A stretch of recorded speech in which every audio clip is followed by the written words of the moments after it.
Inilah rekaman detik-detik menegangkan saat gerombolan pasukan Ukraina di wilayah Donetsk disambangi granat Rusia.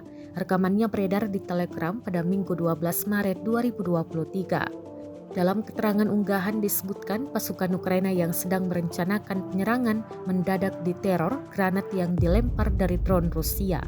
Setelah terkena serpihan granat, 3 pasukan Ukraina menderita luka-luka. Namun beruntung ia dapat bangkit dan segera meninggalkan posisinya.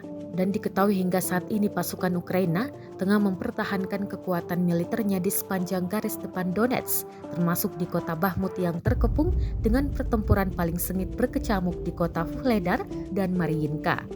Panglima Angkatan Bersenjata Ukraina Valery Zaluzhny mengatakan Rusia melakukan sekitar 50 serangan setiap hari di Donetsk, sebuah wilayah di tenggara Ukraina yang berusaha diduduki sepenuhnya oleh Moskow.